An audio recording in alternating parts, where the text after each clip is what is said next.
believe we are now live. So I'd like to thank you for joining us and welcome to the DeFi Build It or Kill It show. Today, crypto goes by many names: DeFi, distributed ledger technology, or Web3. The point is, blockchain is still nascent and defragmented, but it's starting to concretize its place in finance. And despite the current market downturn, in the background, institutional adoption is growing at an impressive pace. We'll start by introducing and debating a selection of trending topics, and then we'll put them to the test and discuss what we would theoretically invest in our Build It or Kill It round. I'm John. I'm your host and CGO at Changelly. We're one of the pioneers and largest providers of non-custodial digital asset swaps and on-off-ramp API solutions. We're a trusted brand in crypto for over 11 years, with more than 10 million registered users and about 700 API business partners. Joining me today on our panel, we have two members of one of the fastest growing wallets in Web3 history. They obtained over 9 million registered users in under 4 years from MyTonWallet. Please welcome Irina, Arons, and Artem, Repka. And we have our guest KOL today is Aram Mughalyan, the host of Beyond the Blockchain, a leading Web3 consultant and an ultramarathon runner, and one of the top voices on LinkedIn with just over 66,000 followers. So before we start our debate, I'd like to have a quick panel intro, and I'd like to introduce Irina. Please give us a few words on MyTonWallet and your journey in Web3. Welcome to the show. Thanks, John, and hi, everyone. So my name is Irina, and Artem and I here from MyTonWallet.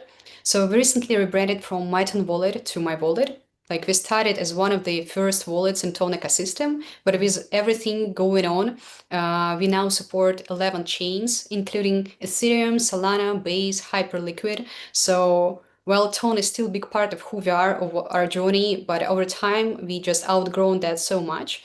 And now we are just MyTonWallet. So our mission is to build a wallet that's powerful, beautiful, and fully yours, and basically all you need to enjoy crypto. Thank you. Thank you, Irina. And could we have Artem with just a few, your journey, your history in crypto, and then we'll move on to Aram and start our first round. Yes, of course, John. Thank you for having us here today. My name is Artem. I'm doing marketing for over 6 years, and for the past almost 2 years, I'm doing marketing for Web3. And MyTonWallet is my first and for the moment the only place where I do marketing for Web3. I'm super happy to be here. Yes, and I'd like to add a few words to Irina. That yes, we are working on making crypto as simple as possible and make it accessible to everyone by removing all the complicated tech stuff and make crypto to use as simple as we use banks, for example, you know what I mean? But still keeping it, of course, self-custodial way. That's it. And I'm happy to pass the word to Aram here as well. Thanks, Jim, everybody. Super pleased to be here. I'm Aram. I've been in crypto for almost a decade now. I've worn multiple hats. I'm a former founder. Then I spent years in crypto doing BD and growth, closed multiple 6-7 figure deals. These days, I'm a KOL, super active on LinkedIn, one of the biggest content creators there. And I'm also now working with Web3 founders and helping them scale and grow. I'm super excited about this one and looking forward to our conversation today. Great. Thank you all for joining us. And I think we're going to kick it off on the subject that Artem, you mentioned you're trying to simplify the wallet in order to make it more accessible to, let's say, adoption. So that will bring us on to the first topic of choice, which is called chain abstraction. Now, I'm going to throw it to maybe Aram to start, because I want to know, what is chain abstraction? When I first heard it, I didn't quite understand the meaning of it, and what is its effect, on the Web3 experience. So maybe you could just give us a quick intro on what is abstraction, what your thoughts are on it, and then if anyone else wants to jump in, specifically maybe with some examples of how abstraction has been used in your wallet to bring that experience to users. Aram, do you have any thoughts on that? Yeah, basically, like I'll try to simplify here. Chain abstraction is that you don't force users worry about which chain they are on, what kind of wallet address they should use, whether they have the gas fees for their chain, what kind of bridge they should use to bridge to the chain, right? They just care about sending funds. Think this way. Here's a good analogy. When you're sending email, you don't think, oh, is he on Gmail or is he on Yahoo or is he on Outlook, right? You just Right. get the person's email address and you shoot an email. You don't worry about I have to go and set up this SMTP settings so this person gets my email, right? This is the same thing in crypto. 95% of people who are not crypto tech savvy, they just want to have a smooth experience, and chain abstraction is doing that job. It's taking away all the complexity and it's essentially giving users a simple way to transact and send money to each other without worrying about all these details.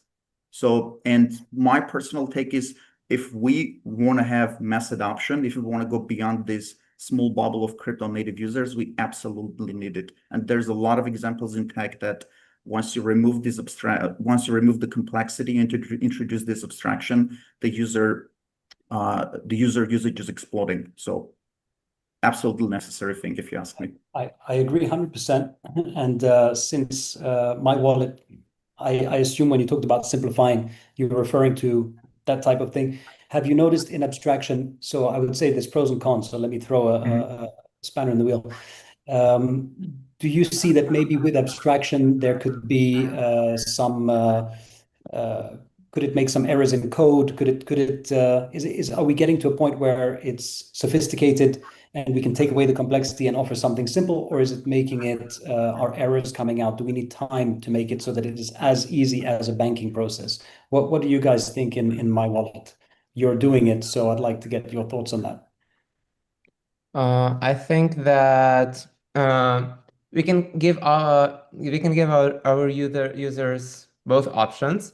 Like user can still like I think that user could still use the simplified option where he doesn't care about all those chains, fees, and everything, and he uses it as seamlessly as he, for example, pays in euro with his US dollar card. But also the user, as soon as we're giving user the full control of his funds, he should be still able to inspect the routes, to inspect the fees, to carry risks on his own. And yeah, so this could be optional. It shouldn't be like a mandatory thing. Okay, so you can offer the abstraction, let's say the simple version, without reducing necessarily the transparency or the user losing control of some of the steps of the process that they want to go to. So it's programmable, and the end goal, do we all agree, it's to simplify the process and help with adoption, which I 100% agree. I agree with the early part that Aram mentioned. If we simplify things just like anything, you don't question when I send an email from Yahoo to Gmail, do I need to somehow change that? It makes life easier. And there's no reason for people today, one of the biggest confusions, a lot of people don't even know what Bitcoin is or Ethereum to start with, let alone if they have to send something on a different chain and something. So I agree, abstraction is definitely something that is going to help solidify the industry. Any comments or yes, no points to add to that one before we move on to the next subject? I'd like to also give one more important thing here because chains still remain important to developers, to liquidity providers, to advanced users. So yeah, this is just what I wanted to add to my point of view. That's Do an you mean important that thing. from the point of view of the developer side? It's Or in general, if you're an advanced user, if you're a developer, then depending on chains is still useful because, for example, there are many decentralized apps which like support only selected chains. For example, if you want to use Hyperliquid, you can use them only with Arbitrum and Hyper-VM, and there is no way you can use it with Solana, for example, for the moment. I mean, to import your tokens on Solana there. But so you have to swap first, and then you have to swap your tokens on Solana to Arbitrum or Hyper-VM, and then trade perpetuals on Hyperliquid, for example. I see what you mean. Yeah, Right but now, we can also yeah, offer users routes to simplify this process if they want to keep it simple. I think that's the main thing. I think you touched it on the head inadvertently. Yeah. Today, people need that because that's still how the system works. but ultimately that's not leading to adoption. And those are the exact kind of things where people don't need to go, I'm on Hyperliquid and I can't use it on Solana. And that's where I think the abstraction will really come into effect. So in some way, you kind of proved your own point. Should we move on to the second topic? The second topic we have is wallets should become all-in-one financial super apps. So that leads me to ask the question, wallets were created, I think, in the early days, for this idea of self-custody versus the existing financial system, which is a custodial system. We put our money in banks, we put our money with investment advisors, we put them in all kinds of different investment things which are kept and guarded by custodials. So the wallets were created with this self-custody in mind. People were able to hold their own funds and manage their own funds. So if we're creating these wallets, first of all, Irina, could you tell us what a super app is? And then let's go into the thoughts around, do they have to be fully self-custodial, or is it better to have them custodial? What's the difference, the benefits, and is a mix of the two where we're going?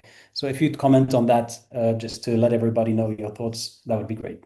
Yeah, of course. So I would start with saying that super app is something where you have everything in one place. So basically, I don't know, messengers right now are close to being super apps like Telegram, like you have like mini apps. You can actually, in some countries, you can order something from Telegram. So messengers are already a natural super apps, and banking in some countries, I think it's very, it depends on the country where you reside, but sometimes in banks, you already have like everything like cashback, like delivery again, and stuff like this. So in crypto, I do believe that wallets should be they are already kind of super apps. You have trading, you have explore page with dApps, you have swaps, you have staking, you can, you have earn button right inside the wallet. So you basically have everything you will need in Web3 in the wallet. So yeah, I do believe that kind of the correct path for wallets to go into this one. So it kind of makes sense. And if the wallet can help you understand like also your net worth, your P&L, like transaction history, staking positions, it's just a natural place to be. Yeah, I agree with what you said. A lot of the banking apps I've seen have started to add so many different things. You can order food, you can book your taxi, you can pay for your insurance, you can do all of those kind of things. I haven't yet seen a wallet, Web3 wallet, that's incorporated yet that level. And I think the reason for that is because those other apps still mostly work on the traditional rails, receiving payments in fiat currencies.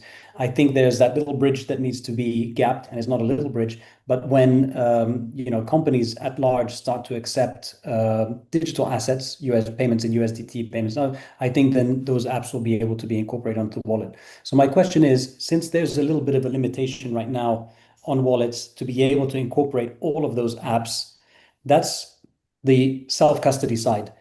Would these apps do well to have a mix or add some custody side, include some fiat in there? Would that be something that you guys think would be a good merger? Is it something long-term, short-term? Where do you see that, and what would be the benefit of it? I think self-custody shouldn't be the question here. Like it's something that is important for the user who uses crypto. Like Web3 blockchain started as a self-custody gateway. So it's not something to actually think about in terms of wallets being a financial super apps. But what's important, what you touched on about fiat, like most wallets already support fiat. Like it's just one part of the wallet experience. It doesn't, it's not taking away the self-custody, but it adds a little bit of custody experience on top. Like we ourselves as a wallet, we don't have fiat, we don't do fiat, but we have fiat on-ramp and off-ramp fiat providers. So it's something we add up to the experience to make it more of a super app. So I think it's just natural to things be going into that direction. Yeah, I think so too. I think these two worlds are merging, the traditional finance and crypto or blockchain finance. And I think that crypto is still quite far behind in terms of like just being able to have merchant solutions. So we found other solutions whereby maybe with a crypto-friendly card, you can take crypto not crypto as a payment on the merchant side, but we can deposit crypto and then pay it in fiat. I think there at some point where we're not there yet, but there might be a wider acceptance, maybe through legislation coming, where these crypto assets might become a payment tool in themselves, a USDT or a USDC or EURC, and that's when I think maybe these more apps and more of that super app will come to the blockchain world. Aram, do you have any comments on your Yeah, I experience think, working with yeah, in my DeFi? experience, that thing has already been happening. So I'm using a couple of neobanks, right? And again, I think this is also related to the earlier point about abstraction. I can deposit USDC, USDT, I can deposit Bitcoin, I can do all the conversions. I can even from my neobank app, I can deposit my funds in a vault in Gauntlet and start earning yield.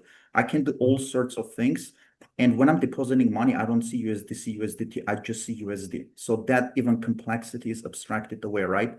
And I'm using that app to pay for my food delivery. So there's no food delivery inside the app, but I'm using like Uber Eats and I'm paying with my neobank and I'm spending my crypto. It could be Bitcoin, Ethereum. It's automatically doing all the conversions. It's been nicely abstracted away. And I think this is great for people who don't have access to the USD, especially in developing countries. And it's giving me pretty generous points because I have Revolut and Revolut is not really giving me good points and cashback. And this app is actually a better deal. So I'm using Revolut less and less now, and I'm using more of these apps because I'm racking up more points. Yeah, I agree. I'm like you guys. I'm using more wallets nowadays for, I would say I'm still probably maybe 50-50, but I use wallets for custody of investments. So I tend to typically kind of put those into off fiat and into something which is more yield bearing. And so I'm using wallets for that. And then I'm also like you guys using super apps or apps, wallets that have the possibility to on off ramp make payments. So I don't need to always go to, let's say, a traditional exchange. I don't need to Mhm. always go to a bank. I can use a wallet to do a lot more than we could do in, maybe just a year or two ago. And I think that's going to change significantly to the positive, where wallets are really going to be able to offer a lot of stuff abstracted so that it's simple. And hopefully more users will understand the value of, using crypto wallets to start with their everyday needs. So I think we'll move on to the next subject. We've covered the wallets and where they're going, and hopefully they'll become something that will be highly used in the future. Next one is stable coins, meme coins, real world assets, which are RWAs, some people know that as, and tokenization. My question to you guys would be, which one did more for the industry? Now, that's whether it's, past, present, future. How do you compare stable coins, meme coins, real world tokenization of assets? Who wants to take that first? I'm happy to Artem. jump in. Or I think Artem's hand raised faster okay. than you. Yeah, no worries. Let Artem go first. I'll go second. Okay. Yeah, thank you guys. I think that each category contributed like in different way. For example, meme coins, they brought many attention and they let people know that crypto exists, what is it, how it works. Then stable coins and real world assets, they brought real utilities and like even more integration into our daily life, for example. Likewise to Aram, I'm also using a card that allows me to pay with crypto, for example. And this is a great use case of crypto. And it's also topped up with stable coins, and it's also topped up with different stable coins, like USDC, USDT, whatever there is. I don't care about like what is getting withdrawn from this. I just pay and that's it. That's easy. So yeah, it's like, everything did a great job, but in a different way. And do you see, if you were to compare those, do you see the future, or do you see one of them in the future being the new or biggest narrative? Where do you see it going? Is it more in the direction of meme, stable, RWA, or is it still going to be a combination of the three moving forward? Well, it's a bit complicated to say, but I think, crypto is still not very much mass adopted compared to how many people there are in the real world. There is still much more work to do for all of us to make crypto accessible and available for everyone. So I'd say meme coins will be one of the instruments, one of the tools to grab attention, and stable coins and real world assets will still continue to evolve to, I don't know, we'll see probably new tools to use them in our daily life. For example, wallet connect pay technology, these kind of things. And yeah, so it will all develop and it's like just a matter of time when more and more people will get into this, I would say. Agreed. Aram, you want to top up on that? Yeah, my take is a little different. So I think the stable coins and RWA did a net good, but I think meme coins did a net bad for the ecosystem, and I'll explain why. If you look at the stable coins, I think it's one of the few crypto products that has true product market fit and true mainstream adoption, right? We have 300 billion plus stable coins. Tether was the first one, and it was actually the first crypto product that gave traders and basically a crypto version of the USD access. So that's why up to this day, most of the trading pairs are denominated in USDT. So it definitely did a great thing. And now like all these stable coins are settling more volume than Visa and MasterCard combined. So that should tell you all, right? So I think it's Yeah, been about net 50 trillion yeah, last year, I think. it's a crazy number, right? Yeah, Now, yeah. meme coins. On one hand, yes, they did bring a lot of people who wanted to gamble the trade, right? But then at what cost? And I think meme coins fundamentally it's a zero-sum game, right? And you keep seeing these things, all the rug pulls or all the 1% insiders making all the money and then 99% of people getting burned. And I've been seeing a lot of people that I know, they went into meme coins, they got burned and they left the industry. And that this rug pull element, it's been a stain on the crypto industry. So I think overall, yes, they did bring adoption, but I think overall, if I have to judge, I think meme coins have been not bad. So yeah, that's my take. And regarding the RWA, I think this is the future trend. It's just getting started. It's been a couple of years now. And I think it's mostly happening on the institutional side of the things, but it's also happening on the retail side, right?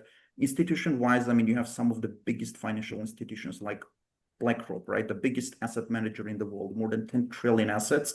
It's got its own middle fund, right? Tokenized on Ethereum L1. Fidelity is doing the same. Every major institution is doing the same. JP Morgan, the biggest bank, is also tokenizing a lot of RWAs, and they're just getting started. And hopefully with the passage of the Clarity Act, we're going to have more clarity on this side. So again, hugely bullish on this category. And I think we're in the early stages, and I think it's been a net good for the industry.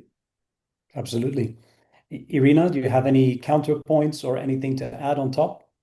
Yeah, I would actually agree more with Aram. My a little bit more utilistic approach to this is stables are actually the thing that made people look to crypto and stay here instead of meme coins. But on the other side, like I always in my head like yeah, stables are good, meme coins are bad because you know we as a wallet developers we've seen how many people went for meme coins and how many left. Like they left like whatsoever.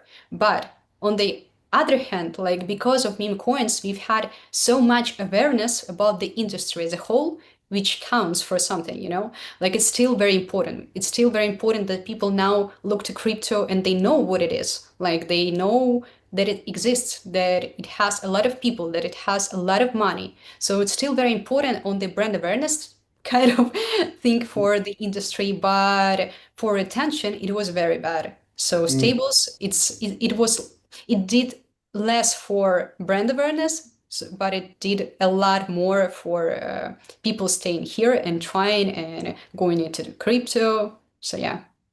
I think everybody kind of in some way or another made a similar point. And I Yeah. think the point being meme coins, whether they were good or bad, because there was part good, part bad. You know, the good part is that they really did allow retail to get involved, to see this blockchain thing, to be able to buy stuff, sell stuff, gamble. You know, it's human nature. We want to gamble. And it brought so much attention, so much retail. And I think it helped blockchain technology at a time when it was very fringe. No one wanted to touch it. Certainly, we weren't getting any adoption from mainstream businesses or finance. So I think I'm thankful that we had those degen meme coin traders there at the time when the blockchain needed some growth and needed some support. And yes, a lot of people got burnt along the way, but it brought that awareness and it kept a little bit inflated and kept the word going. I think today, what you guys said, stablecoins is going to really be where there could be a lot more mass adoption, and it's going to be that bridge between, just a retail user who's a customer understands how to use a dollar or a euro. They can now use that on chain, but that also opened up the window for big industry, big tech to safely want to deposit capital there, especially now with regulation coming, and that's going to lead on to this next, big wave of RWA or tokenization. Which, if there are viewers that don't really know what that is, you can tokenize, which means you can bring something like a real world stock and you can tokenize that, bring it onto the blockchain, and then you will be able to trade that, assuming all the conditions are met for liquidity, for stability, for all of that. And it's limitless what can be tokenized. You can tokenize land, you can tokenize stocks, you can tokenize bonds, which is really one of the biggest things. You can bring them on chain, and once they're on chain, they're subject to smart contract rules and all those kind of things. They can be traded outside of normal traditional trading hours.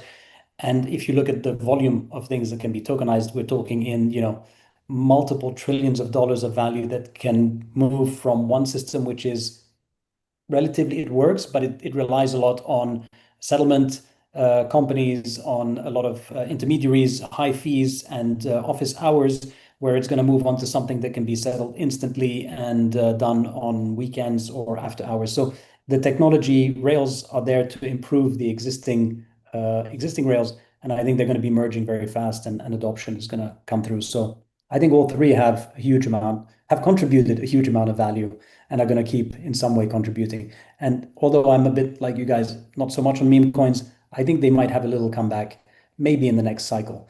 Let's see if they survive another cycle after that. Any last points on that, or shall we go on to the final one of this round, and then we'll move on to build it or kill it and decide what we think is going to last and what we don't. So one last subject before we get on to build it or kill it. AI agents will become the primary users of DeFi. So I want to know if you guys think that's true, is it false, or is it something in between? Where do you guys see AI agents in the world of crypto? Good, bad, something in between? Who wants to take that one? I'm happy to go. Go for it. Yeah, I think my take is it's going to be somewhere in between, right? And I want to take a step back here and kind of remind you what was happening in 2024, late 2024, right? You remember this AI coin mania, all these AI agents. The narrative was like AI agents are just going to run our crypto wallets in 2025 within a year, right? You see what happened in early 2025. And there were multiple projects with multi-billion-dollar like token market caps, like 99% of them just got wiped out. So that was the hype. And I think back then the technology wasn't mature. Now I think we're at the precipice when it's starting to get mature. I think in 2026 we have had huge progress, and the rate of development is accelerating, and I'm very bullish. Also, there's a couple of other new developments, right? For example, we have this new standard which was developed by Coinbase called X402. It's basically agent-to-agent payment standard, and it's very important because this standard actually we had since early 90s, but we couldn't implement it because the technology wasn't there, right? It was this old HTTP payment required standard, and we couldn't implement it. So internet basically started adopting the advertising model, and then you had this Google Ads, Meta Ads, etc. I think going forward, people are Googling less; they're using AI more, right? So what's going to happen is that your AI agent is probably going to transact with another AI agent and pay a fraction of a cent, and all of that is going to be settled using a protocol like X402, and then it's going to be settled with stable coins, right? So for this reason, I'm very bullish. And also the same thing regarding the DeFi. Your AI agent is not gonna it is gonna do a lot of your DeFi, I don't know, LP pool rebalancing. It's gonna look across DeFi for the best yield. It's gonna deploy your funds at your expense, right? But we're still not there yet. I mean, I have my own OpenClaw agent and it's managing a small amount, right? But I'm not giving it access to all my ledger wallets because I still don't trust it enough. And DeFi is a wild place. If your AI agent does a mistake, you can just lose the funds and you can just bring it back. So I think this will develop. I'm super bullish about it in the future, but I think we should move in this direction very cautiously. And then we should place like some serious guardrails on what AI agents can do, what they cannot do, because you're literally talking about the safety of your funds. And DeFi is a place where most often you can't just turn the clock back and reverse the transactions. True.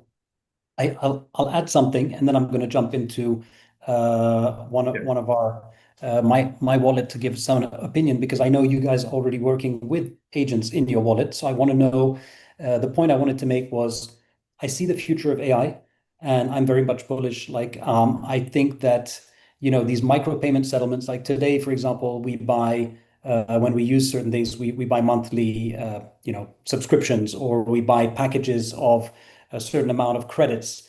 I think we're moving towards, and I've seen already a few companies that offer credits on a micropayment. So if you use a certain amount of data, you pay it on a micropayment as you use it in real time. And that's what agents are, they're going to do. Going to move away from, let's say, paying just a lump sum subscription to pay what you use. And those will come in these very, very fast micropayments, unimaginably fast compared to what we're able to do today. So I think there is a room for some change in the way people interact with payments and subscriptions and fees and all kinds of stuff. But I don't think it's too far away, but that is the future. In the meantime, as you said, people have agents. And I know that MyWallet, you have an AI agent in your wallet. So tell us what the agents are doing what's the benefit of having the agent in the wallet? How do your users actually use it? And where do you see that going? Because you've already started it. So I'm sure you've got a roadmap to develop it. What's it doing for your wallet right now? What's the reality on the ground? Okay, I'll start. So we have two things regarding AI. First of all, it is a built-in AI agent, which basically helps you to handle some transactions. For example, you want to quickly swap, I don't know, Solana to Ethereum. You just give agent a command. He doesn't execute it. He only gives you a pre-filled deep link technically, and then you just click this dip link, you see the transaction preview, and you see if it's all good, and if it's all good, you confirm it. Yeah, this is one case scenario. And another case scenario for this one, for example, to learn the market trends, so the agent will research what's growing, what's pumping, what's dumping, and so ever. That's another use case. Or you can also ask the agent about the portfolio, how's it doing, like what is growing, what is going down, for example, and you can also see the details. So these are basically some of the most popular, I would say, case scenarios of our built-in AI agent. Apart from that, we have how to say it more properly, technically correct, AI agent we have an agentic wallet, which you can connect to your favorite AI tools like Cursor, for example. So you can connect, and this agentic setup will set up an agentic wallet, which you can also control and manage from your favorite AI tool, just such as Cursor, for example, where I sometimes use it personally. This is convenient to handle small transactions, to handle repeated payments, to, I don't know, to whatever. So to do all the same things you do with wallet, but you do it via your AI tool. So that's the thing. Uh, that's So, yes. so Ira, do do you they? have anything to add from your side, maybe? Yeah, I think all in all that was correct, and that's the direction we're heading in. But more from the wallet perspective, like right now we already have the built-in crypto agent, but Mhm. we still want to give it more autonomy. Like what Aram mentioned, like we still, as a users, we are afraid of giving the AI all the autonomy, and me myself included. But I think as a humanity, we are headed into this direction, and from our side, we are like exploring how much control should AI have, like because you can have different wallets. You can have specifically allocated wallet with just very small amount that AI can lose, and on that point of view, AI should have all the accesses. Like for example, right now we in for AI agent that is built into the wallet, it doesn't have any access to make the transfers. Like it's still, he can prepare everything, but the user, he's the one who makes the action. But in the future, I think we're headed in the direction where AI can be like the interface layer for DeFi, because you need to make the transactions fast, and speed is, if you're fast enough, you win. If you don't, you lose. So that should be very important for people in DeFi at least. And for mass users, it's also like AI can help you simplify your actions. Like we already have like gasless support for Tone, for Solana. We'll soon have the gasless for EVMs, but users, they very often they don't know about this. So Mm. they talk to AI. They can ask like, yeah, I want to do this, so help me. And AI helps to do it in the fastest way possible. So AI agents are very important both for DeFi guys and for mass users, because on the one hand, it means speed, and on the other hand, it means simplicity, and that they don't need to think extra about doing something. 100%. I definitely think that adding the AI agent in the wallet from your side, because today a lot of people understand that AI has a lot of benefits. It can do a lot of things, but not a lot of people know how to set up an agent. So the sophistication of setting up an agent is not easy for your average person. So the fact that you've built a wallet that already has an agent that has a set of parameters that you've given it in terms of what the users can do, and it makes their life easier. That comes back a little bit to the abstraction that we were talking about, AI helping us to make things easier. It's not exactly abstraction, but it is now kind of like an assistant to make sure that it can offer you ideas. It'll execute only on your command. And then, of course, it can be more sophisticated. I've got some trading tools in some of the FX trading apps where the agent is literally just analyzing my entire trade behavior. I have 3 sets of agents that will work, and I pick the one that I want to work with, which is aggressive, medium, or light, and they have different parameters. So if I tell them I want to be aggressive, I've given rules and permissions to that agent that if I surpass certain amount of trades or I don't follow certain trade rules that I have locked in with the agent, he will actually stop me from trading so that I don't, misuse my own thing. So in some ways, I allow the agent to do something, and in other ways, I allow the agent to even block me from doing certain things, so that I can't out trade or not follow a certain procedure that I've told him that I would or I should not emotionally get involved beyond certain point and stuff like that. So, yeah, I think the AI agents, the more they're programmed, the more they can do, and it's brilliant that in this wallet setting, you've got an agent pre-ready and there to support. So it's one of those, I think, a really good example of how AI is going to get more and more sophisticated and be much more at the use of what we need it to do. Any final thoughts on AI, or shall we move on to our final round, which is the build it or kill it?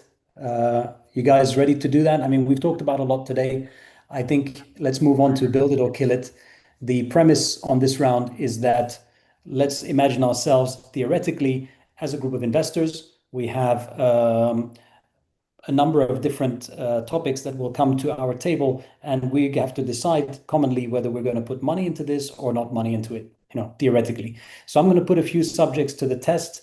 We've got our portfolio of X amount of $1 million. We're getting pitched from certain investors with their products, and I'd like to get your thoughts. Let's try and keep it simple, a few key points, whether we agree or not. And I'm going to start with the first one, which we didn't touch on earlier, but that would be if someone came to you with a pitch on a new layer 2 or a new layer 3, what would you consider that would make you want to build that project or kill that project? And I'll start with, and I'll do this in order every time. Irina, would you build it or kill it? A layer 2 or a layer 3? I would say kill it because we have like so many different layers. Like we don't need extra. We need more utility cases and more cases for current chains, like where people already are. We don't need to multiply chains, So if it's another empty network with no users, like no liquidity, no use case, and even if it does, like better to develop what we already have because we have plenty. Okay, so that would be a kill it from you. Yeah. Aram, you're next. Yeah, L2 or I agree with L3? Irina. There's 100, I think there's like 100 plus on L2 bit. It's too many. We don't need all of them. Most of them won't make it. Also, Ethereum has changed its strategy and it's focusing on growing the L1, which wasn't the case a couple of years ago because they said it's going to be L2 centric roadmap. Now they pivoted back from that. So that's actually hurting the business of building another L2 or L3. So yeah, kill it. That's a kill it. Artem, your take? L2, L3s, who's pitching? You taking their pitch or I would not? stick to everyone. I would stick to Ear as well, and I would say kill because there are already so many chains, and we really need more utilities. So I think we have all the foundation already to make crypto go wild in a good way, but we need to work more on utilities and tools. That's it. I agree with all of you 100%. That's for kill it.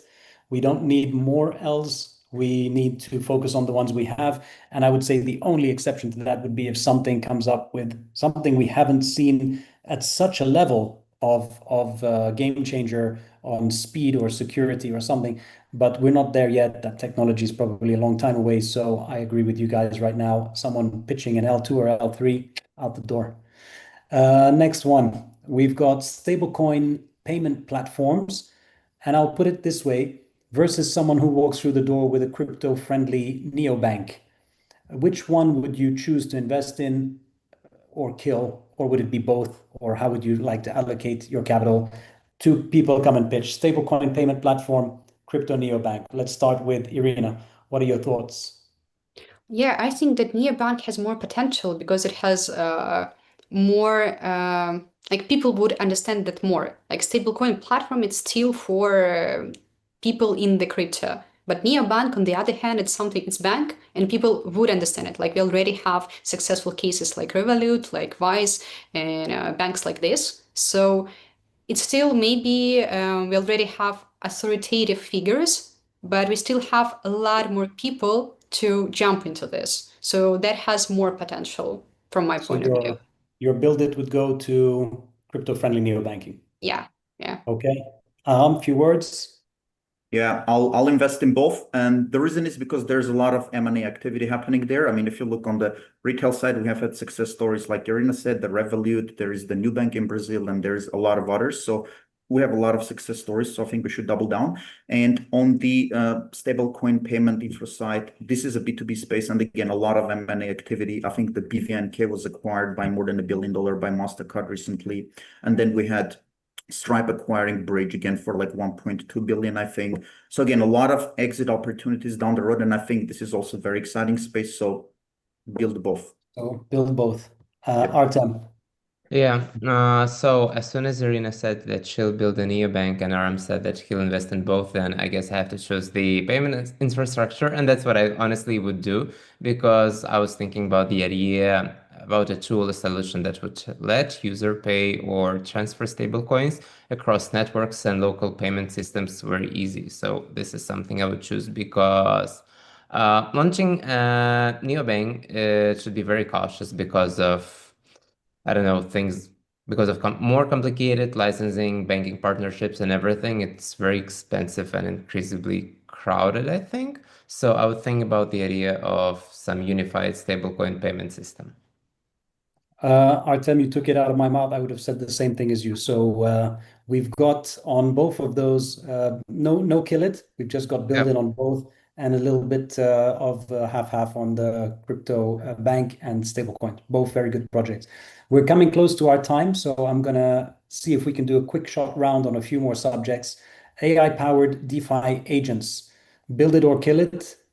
Irina? Build, but very cautiously because it's very hyped. So you need very great team with some new innovation in the AI agent layer. Like it should not be the same AI agent that every wallet are now building, like us, MoonPay, like other guys.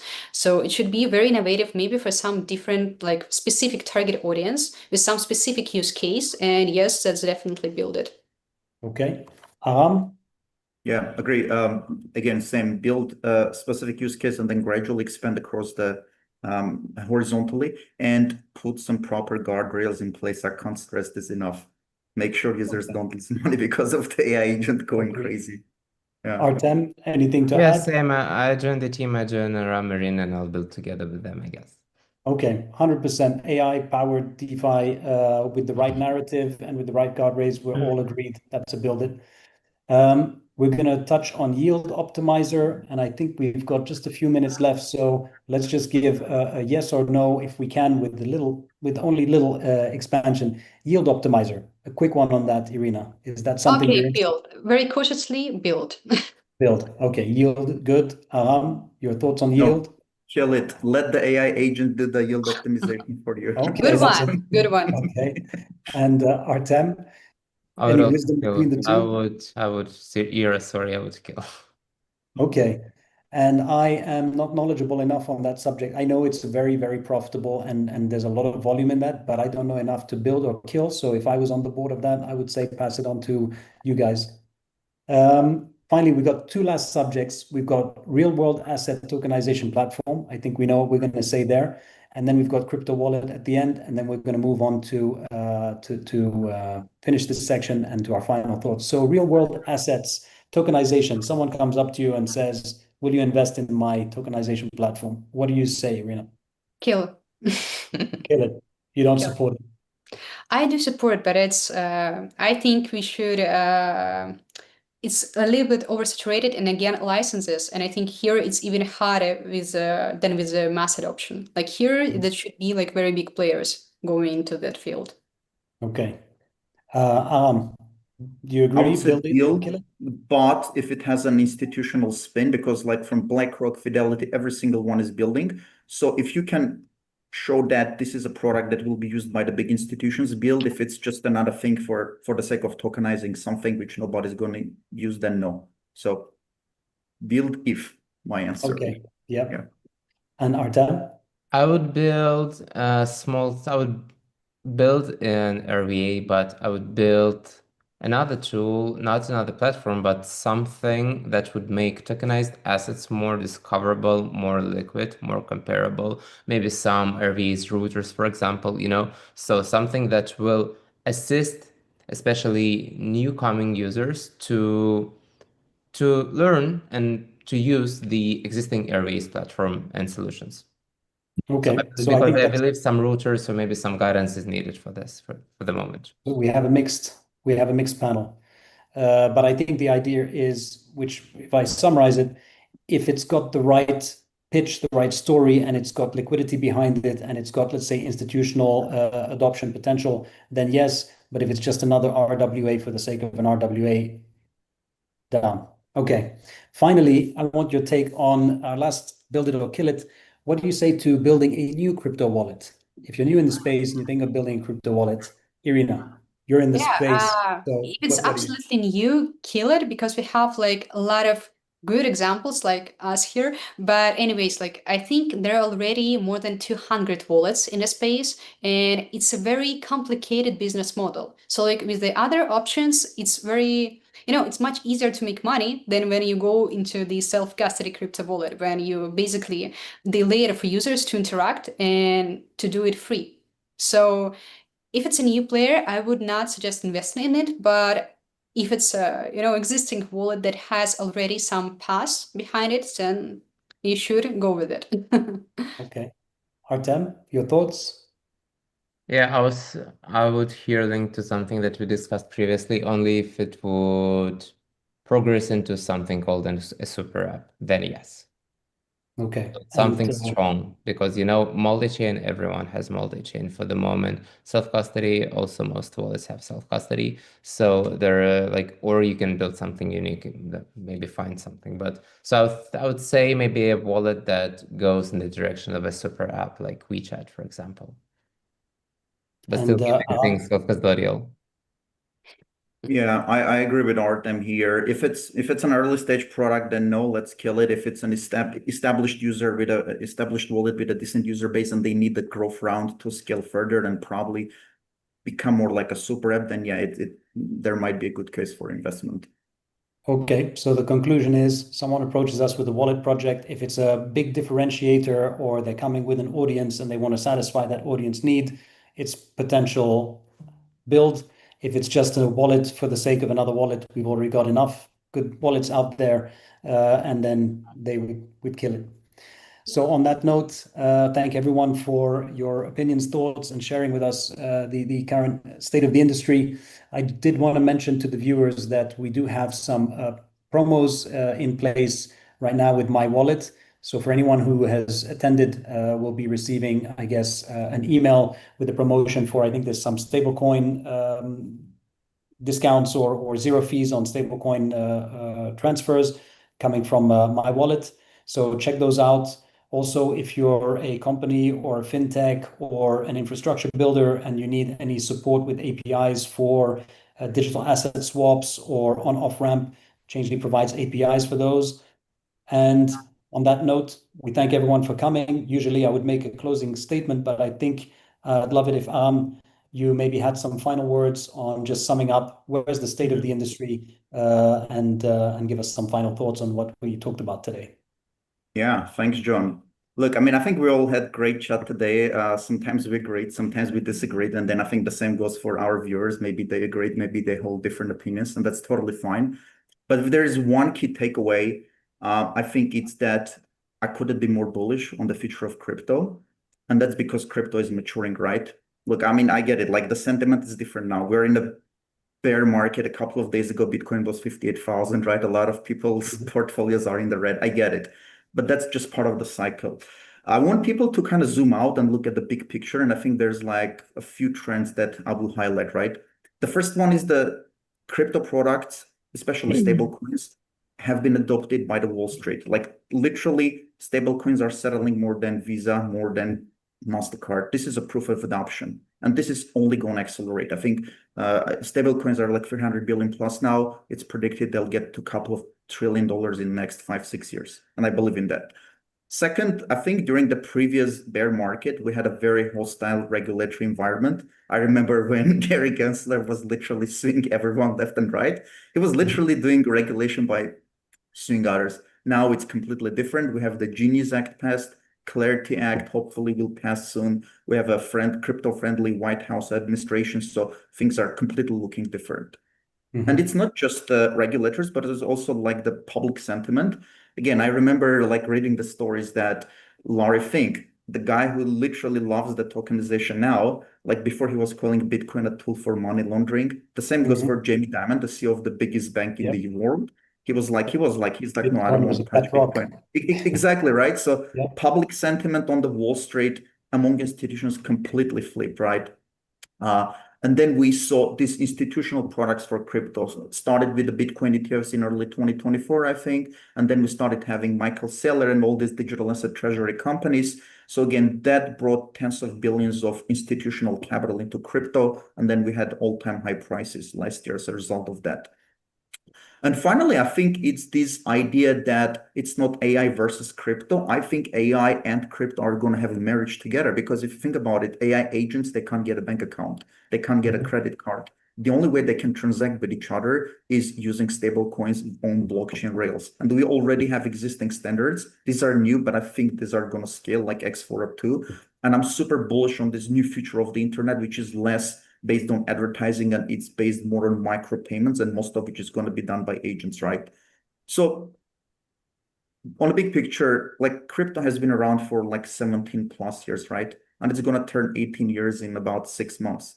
So all these 17 years, crypto has been a teenager. It's been a messy, we've come a long journey, but I think it's time that crypto is actually maturing and it's becoming an adult. And we're going to see like the mainstream adoption of crypto by the Wall Street institutions, retail, etc. So for these reasons, I'm super bullish on the future, even though we are currently in a bear market. It's just temporary. So I want people to zoom out and look at the big picture and kind of just stay bullish. Yeah, this is my take, I guess. Thank you. Thank you for your take. And that was a great summary of where we're at in the industry. I think we're all bullish. And I think we covered those few subjects that said today. One, you covered the bullish aspect, the adoption side.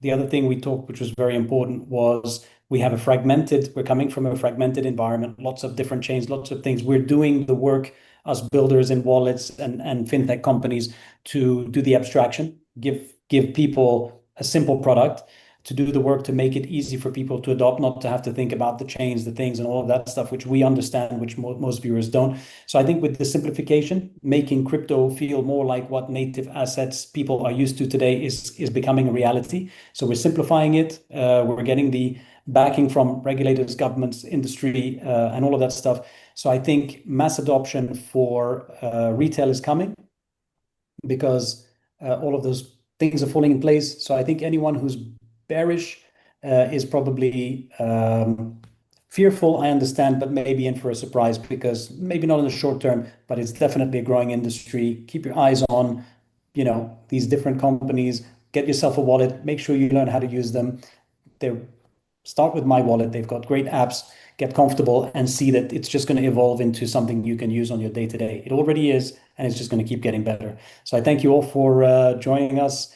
And I would encourage anyone to reach out to MyWallet and Changelly, and also to Aram for any consultation for testing the products, and see where we can help either retail or business users advance their projects. Thank you all for being with us today, and I look forward to doing this again with you very soon. Thanks, everyone. Thank you so much. Thank you so much. Thank you. Thank you for having us, John. My pleasure. See you all.